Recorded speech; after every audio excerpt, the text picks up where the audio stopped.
Hi കൂട്ടുകാരെ, നമുക്ക് എളുപ്പത്തിൽ തയ്യാറാക്കാവുന്ന ഉരുളൻകിഴങ്ങ് കറി ട്രൈ ചെയ്ത് നോക്കാം. അതിന് വേണ്ടി നമുക്ക് ആവശ്യമുള്ളത് ഒരു കുക്കറാണ്. കുക്കറിൽ കുറച്ച് വെളിച്ചെണ്ണ ഒഴിച്ചിട്ട് നമുക്ക് കടുക് പൊട്ടിച്ചെടുക്കാം. വെളിച്ചെണ്ണ ഒഴിച്ചിട്ടുണ്ട്. വെളിച്ചെണ്ണ നമ്മൾ മൂത്ത് തുടങ്ങിയിട്ടുണ്ട്. അതിലേക്ക് നമുക്ക് കടുക് ഇട്ട് കൊടുക്കാം. കടുക് പൊട്ടി വരുമ്പോൾ നമുക്ക് അതിലേക്ക് വേപ്പിലയും ഒരു മുഴുവൻ മുളക് പൊട്ടിച്ചിട്ട് കൊടുക്കാം. ഇനി സവോള ഇട്ട് കൊടുക്കാം.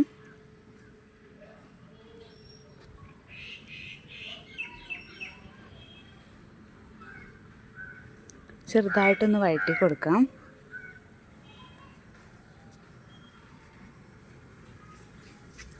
ഇഞ്ചി പച്ചമുളക് ചതച്ചതിട്ട് കൊടുക്കാം.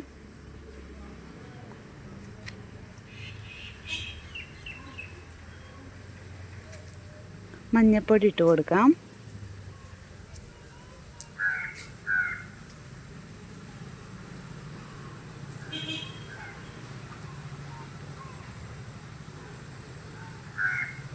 ഉപ്പ് ചേർത്ത് കൊടുക്കാം.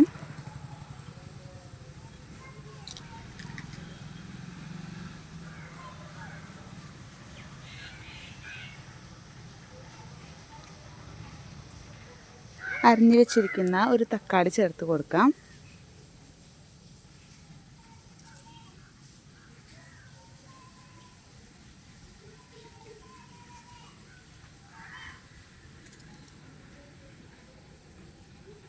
ഇനി പച്ചമുളക് നടുക്ക് കീറിയിട്ടിട്ട് കൊടുക്കാം.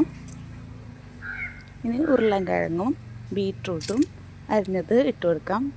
ഞാനൊരു പകുതി ബീട്രൂട്ട് എടുത്തിട്ടുള്ളൂ. 4 ഉരുളൻകിഴങ്ങ് എടുത്തിട്ടുണ്ട്. ചെറിയ ഉരുളൻകിഴങ്ങാണ്. ഇനി നമുക്ക് കുറച്ച് വെള്ളം ഒഴിച്ചിട്ട് ഇത് അടച്ച് വെച്ച് വേവിക്കാം. ഒരു വിസിലോ 2 വിസിലോ വരുമ്പോൾ നമുക്കിത് ഓപ്പൺ ചെയ്തിട്ടുണ്ടെങ്കിൽ പൂരിക്കും ചപ്പാത്തിക്കും ദോശയ്ക്കും എല്ലാ ഒരുവിധം അപ്പങ്ങൾക്കും ഉപയോഗിക്കാൻ പറ്റാവുന്ന സിമ്പിളായിട്ടുള്ള ഉരുളൻകിഴങ്ങ് കറിയാണ്. വിസിൽ വന്നു തുടങ്ങിയിട്ടുണ്ട്. നമ്മുടെ ഉരുളൻകിഴങ്ങ് കറി റെഡി ആയിട്ടുണ്ട്. എല്ലാവരും ട്രൈ ചെയ്ത് നോക്കൂ.